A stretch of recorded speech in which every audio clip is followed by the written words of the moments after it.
Hello दोस्तों।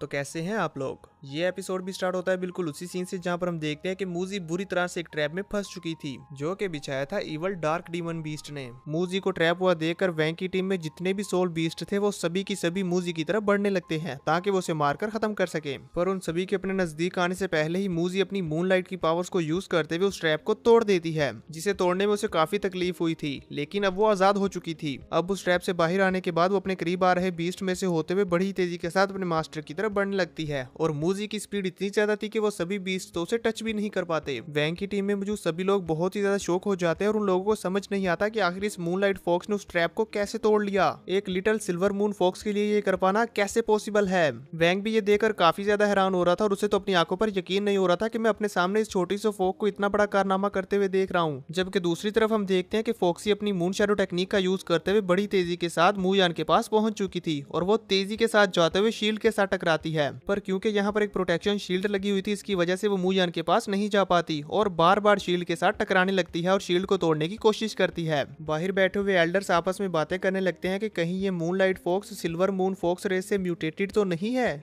उसकी इस बात पर दूसरा एल्डर उसे कहता है, तुम बेवकूफ हो क्या? एक म्यूटेटेड सोल बीस्ट बहुत ही ज्यादा रेयर है, एक स्लेव के हाथ में इस तरह का बीस्ट कैसे लग सकता है? वहीं हम देखते हैं कि मूजी लगातार अपने मूनलाइट ब्लेड्स के साथ उस शील्ड के ऊपर हमले किए जा रही थी, लेकिन इन सब हमलों से उस प्रोटेक्शन शील्ड को कुछ भी फर्क नहीं पड़ता। हालांकि मूजी का मूनलाइट ब्लेड अटैक काफी ज्यादा पावरफुल होता है, लेकिन इस शील्ड को तोड़ने के लिए वो काफी नहीं। तो ये देखकर मूजी तेजी के साथ आगे बढ़ते हुए अपनी स्लैश टेक्निक को यूज करती है, पर उससे भी उस शील्ड को कुछ फर्क नहीं पड़ता, उल्टा मूजी को ही चोट लग जाती है। मूजी खुद को संभालते हुए खड़ी हो रही होती है, तभी मूयान उससे कहता है, काओजी ने मुझ पर अपनी मेंटल सप्रेशन को यूज किया है, जिसकी वजह से मैं तुम्हें अपने स्पिरिचुअल सी में वापस भी नहीं भेज सकता। वो तुम्हें इन सभी डीमन बीस्ट के हाथों मरवाना चाहता है। अगर तुम मारी गई तो वो व्हाइट आई नाइट में डीमन मेरी सोल को खा जाएगा और वो काओजी यही चाहता है, इसीलिए वो ये सब कर रहा है। मूजी मूयान की ये सारी बातें समझ पा रही होती है, तभी वो दूसरी तरफ देखती है कि बैटलफील्ड में बहुत सारे स्पिरिचुअल बीस्ट उसके काफी ज्यादा नजदीक आ चुके हैं, इसीलिए वो उनसे बचने के लिए दूर भागने लगती है। मूजी को भागता हुआ देखकर एक फायर डीमन वुल्फ अपनी टेल से उसके ऊपर एक मीटियोराइट स्ट्राइक करता है। उस अटैक को मूजी की तरफ बढ़ता हुआ देखकर मूयान उससे कहता है, मूजी जल्दी से मून शैडो टेक्निक का यूज करो, जिस पर मूजी बिल्कुल ऐसा ही करती है और अपना एक क्लोन बनाते हुए उस अटैक से बच जाती है। अब इसके बाद मूयान उससे कहता है, मूजी मैं चाहता हूँ कि तुम हर लिहाज से खुद को प्रोटेक्ट करो, फिर चाहे कुछ भी करना पड़े।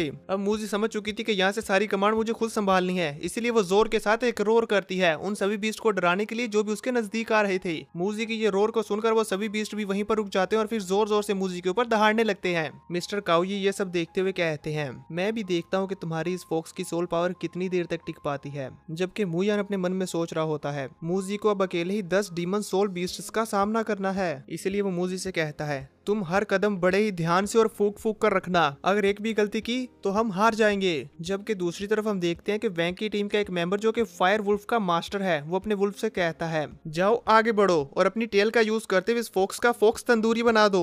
अपने मास्टर का ये ऑर्डर सुनते ही वो फायर वुल्फ बड़ी तेजी के साथ फोक्सी के पास चला जाता है और उसके आसपास घूमने लगता है। घूमते घूमते ही वो उसके आसपास एक फायर टोर्नेडो बना देता है। ये अटैक ना सिर्फ दिखने में बल्कि रियल में भी बहुत ही ज्यादा खतरनाक था, क्योंकि हम देखते हैं कि वैंक की टीम में जितने भी सोल बीस्ट थे वो इस अटैक के पास जाने की हिम्मत नहीं कर रहे थे, उल्टा वो इसे देखकर डर रहे होते हैं। पर मूजी को तो इस अटैक से जरा सा भी फर्क नहीं पड़ता, वो वहीं पर खड़ी रहती है जहां पर खड़ी थी, जरा सी भी टच से मस नहीं होती। और जैसे वो फायर टोर्नेडो खत्म हो जाता है तो उस फायर वुल्फ का मास्टर ये देखकर हैरान हो जाता है कि आखिर ये फॉक्स यहाँ पर अभी भी खड़ी कैसे है। नहीं, ये तो बिल्कुल इम्पॉसिबल है, इसका तो अभी तक रोस्ट बन जाना चाहिए था।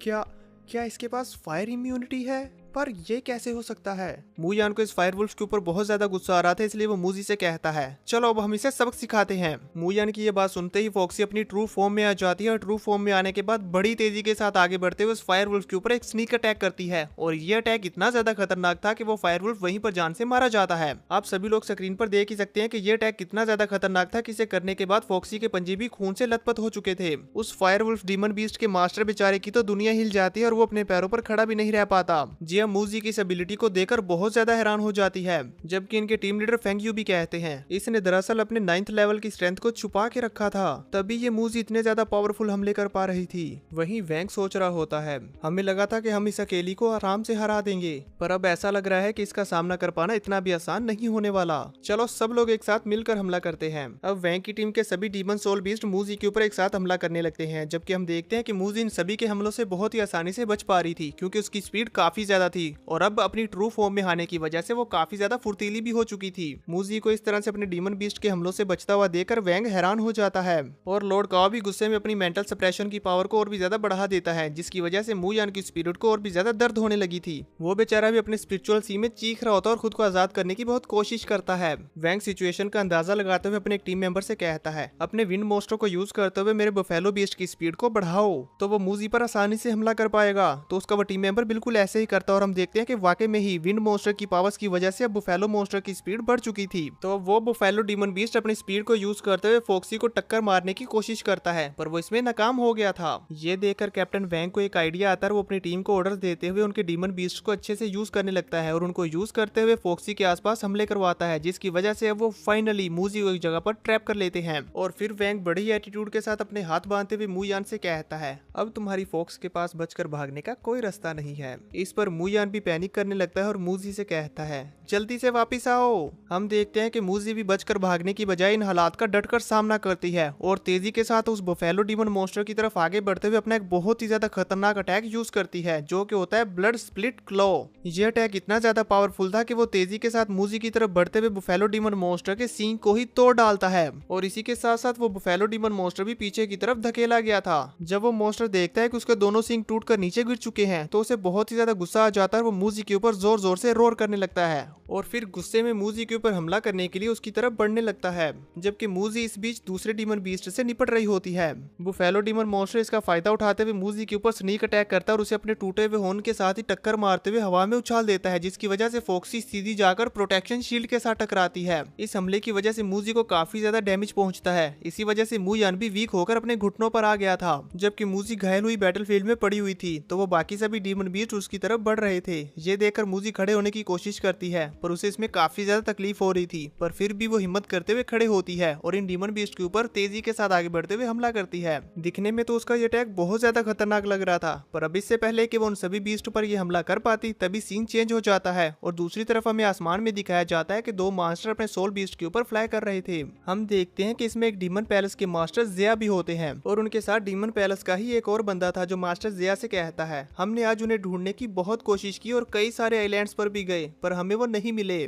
तो मास्टर जिया उससे कहते हैं, ध्यान रहे ढूंढते वक्त सोल अलायंस के लोगों से बचकर रहना। जिस पर वो बंदा कहता है, जी मास्टर। और फिर वो दोनों वहां से अलग अलग होकर चले जाते हैं। मास्टर जिया जाते हुए अपने मन में सोचते हैं, मैं देखना चाहता हूँ कि वो व्हाइट आई नाइट में डीमन कितना ग्रो हो गया है, चलो मैं चेक करके आता हूँ। अब इसके बाद हम बैटलफील्ड का सीन देखते हैं, जहाँ पर फॉक्सी अपना वो खतरनाक अटैक बफेलो मॉन्स्टर के ऊपर करती है, जिसकी वजह से वो बफेलो मॉन्स्टर वहीं पर हार गया था। वैंग और उसके टीम मेंबर्स को तो यकीन नहीं होता कि इस मूजी ने हमारे इतने ज्यादा पावरफुल बफेलो मॉन्स्टर को हरा दिया। चीफ इस बैटल को काफी एंजॉय कर रहे होते हैं और वो इसे देखते हुए कहते हैं, इस साल का ये कंपटीशन तो काफी दिलचस्प है। बैटलफील्ड में चू मू यान की हालत को बिगड़ते हुए देखकर जिया और उनके टीम लीडर परेशान हो जाते हैं कि ये इसके साथ क्या हो रहा है। हम देखते हैं कि लॉर्ड काओजी मू यान के ऊपर अपनी मेंटल सप्रेशन की पावर को लगातार बढ़ाते जा रहे थे और मू यान भी उन्हें ओवरकम करने की कोशिश कर रहा था। लॉर्ड काओजी जब देखते हैं कि मू यान तकरीबन मेरी मेंटल सप्रेशन को तोड़ने ही वाला है, तो ये देखकर उन्हें उस पर काफी गुस्सा आता है और वो अपनी मेंटल सप्रेशन की पावर को और भी ज्यादा बढ़ा देते हैं, जिसमें उनकी भी काफी ज्यादा एनर्जी जा रही थी। साथ ही वो भी हैरान होते हुए सोचते हैं, आखिर ये मेरी इतनी ज्यादा मेंटल सप्रेशन को कैसे बर्दाश्त कर पा रहा है। इस लड़के की सोल तो बहुत ज्यादा स्ट्रॉन्ग है। मू यान लगातार लॉर्ड काओ की मेंटल सप्रेशन टेक्निक को ओवरकम करने की कोशिश करता रहता है, जिसकी वजह से उसकी फिजिकल कंडीशन काफी बिगड़ रही थी। उसकी हालत इतनी ज्यादा बिगड़ चुकी थी कि उसे खड़े होने के लिए भी प्रोटेक्शन शील्ड का सहारा लेना पड़ता है। मूजी भी मू यान की इस हालत को देख रही होती है कि तभी इतने में बादल हट जाते हैं और मून निकल आता है। तो मू यान मूजी को बताता है, वो देखो मूनलाइट, जिस पर मूजी जल्दी से जंप करते हुए एक टेक्निक को परफॉर्म करती है और मूनलाइट की एनर्जी को एब्जॉर्ब करते हुए अपनी पावर को दोबारा से रिस्टोर कर लेती है। अब पूरी तरह से हील हो जाने के बाद मूजी जोर जोर से हाउल करती है, जिसका मतलब ये था कि अब वो बाकी बचे हुए डीमन सोल पेट्स की वाट लगाने वाली है। मू यान भी मूजी से कहता है, इन सभी को मार डालो, इनमें से एक भी नहीं बचना चाहिए। वो सभी डीमंस भी अब मूजी से थोड़े बहुत घबरा रहे थे और धीरे धीरे करके उसके नजदीक आ रहे होते हैं। तभी मू यान मूजी से कहता है, जल्दी से स्लैशिंग क्लो यूज करो। अब क्योंकि मूजी बहुत ही ज्यादा गुस्से में होती है, तो वो तेजी के साथ आगे बढ़ते हुए अपनी स्लैशिंग क्लो टेक्निक को यूज करती है, जिसे यूज करते साथ ही वो एक ही बार में दो मॉन्स्टर्स को जान से मार डालती है, जिसमें से एक होता है फियर्स वुल्फ और दूसरा स्कॉर्पियन डीमन बीस्ट। उन दोनों को जान से मारने के बाद मू यान मूजी को फ्लेम थ्रोवर यूज करने को कहता है, तो वो बिल्कुल ऐसा ही करती है और अपना flame thrower attack wind demon के ऊपर करती है। पर इससे उस विंड डीमन को कुछ ज्यादा फर्क नहीं पड़ता, इसलिए मूजी आगे बढ़ते हुए उसके ऊपर भी जानलेवा हमला करने के लिए जाने लगती है। लॉर्ड काओजी को जब लगता है कि मू यान अब मैच में दोबारा से पकड़ बना रहा है, इसलिए वो उस पर अपनी मेंटल सप्रेशन की पावर को और भी ज्यादा बढ़ाने लगते हैं, जिस वजह से मू यान अब शील्ड का सहारा लेते हुए भी खड़ा नहीं रह पाता और अपने घुटनों पर आ जाता है और गिरते गिरते मूजी से कहता है, उस कैटरपिलर डीमन बीस्ट से जान छुड़ाओ, उसकी नीडल्स से बच कर रहना, कहीं वो तुम्हें हिट ना हो जाए। हम देखते हैं कि वो कैटरपिलर मॉन्स्टर अपने नुकीले नीडल से मूजी के ऊपर हमला करता है, लेकिन मूजी जंप करते हुए बहुत ही आसानी से उसे डॉज कर लेती है। ये देखकर वैंग अपनी टीम से कहता है, उस कैटरपिलर मॉन्स्टर को मूजी से प्रोटेक्ट करो, उसे उसके ज्यादा क्लोज मत जाने दो, वरना वो उसे आराम से चीर कर रख देगी। तो अब डार्क इवल डीमन जिसने मूजी को एक ट्रैप में फंसाया था, वो मूजी के ऊपर हमला करने के लिए आगे बढ़ता है और मूजी के ऊपर हमला करने लगता है। मूजी को उसे देखकर बहुत ज्यादा गुस्सा आता है, इसलिए वो अपनी एक टेक्निक को यूज करते हुए डार्क इवल डीमन को फ्रीज कर देती है और फिर तेजी से उसके ऊपर से जंप करते हुए उसके पीछे खड़े हुए मॉन्स्टर को अपने मून ब्लेड का यूज करते हुए जान से मार डालती है। ये देखकर कैटरपिलर मॉन्स्टर को काफी ज्यादा गुस्सा आ जाता है और वो दोबारा से मूजी के नजदीक आते हुए उसके ऊपर अपनी नीडल से हमला करने लगता है। तो मूजी शील्ड का सहारा लेते हुए उसकी उन सभी नीडल्स को डॉज करती है, पर क्योंकि ये कैटरपिलर मॉन्स्टर इनके लिए मुसीबतों को काफी ज्यादा बढ़ा रहा था, इसीलिए मू यान मूजी से कहता है, पहले इससे छुटकारा हासिल करो। क्योंकि ये कैटरपिलर मॉन्स्टर ग्रास टाइप का था, इसीलिए मूजी अपनी फ्लेम थ्रोवर का यूज करते हुए इस कैटरपिलर मॉन्स्टर को जला देती है। इस कैटरपिलर मॉन्स्टर के जलने की वजह से इसका मास्टर भी वहीं पर जलकर मर जाता है। अब मूजी ने कुछ समय में 6 में से 4 डीमंस को जान से मार डाला था, जिसकी वजह से पीछे बचते हैं 2 डीमन बीस्ट, जो कि होते हैं इवल विंड डीमन बीस्ट और डार्क डीमन बीस्ट। अपनी टीम को हारता हुआ देखकर मास्टर लियू को काफी ज्यादा गुस्सा आ जाता है और वो उस लड़की जो कि जल चुकी है उस पर चिल्लाते हुए कहते हैं, अरे बेवकूफ, क्या तुम इतना भी नहीं जानती कि जब तुम अपने जलते हुए सोल पैड को अपने सोल सी में वापस डालोगी तो उस पर लगी हुई आग तुम पर भी लग जाएगी? इतना भी कॉमन सेंस नहीं है क्या? वैंग भी अपनी टीम की उस लड़की को जलते हुए देखकर कहता है, इसे तो बीस्ट मास्टर बनने के बेसिक्स के बारे में भी नहीं पता, ये तो वैसे भी सोल बीस्ट मास्टर बनने के लिए क्वालिफाइड नहीं थी। इस जैसी यूजलेस ट्रैश को खोकर मुझे कोई अफसोस नहीं। मास्टर वैंग टेलीकम्युनिकेशन का यूज करते हुए वैंग से कहते हैं, अगर तुमने आज ये मैच विन नहीं किया तो मैं तुम में से किसी को भी जिंदा नहीं छोड़ूंगा। जिस पर वैंग अपने मास्टर से कहता है, मास्टर, ये मैच अभी तक खत्म नहीं हुआ, मैं नहीं हारूंगा। तो देखेंगे नेक्स्ट एपिसोड में कि क्या वैंग इस मैच को जीत पाएगा। आप सब दोस्तों को क्या लगता है मुझे नीचे कमेंट करके जरूर बताना।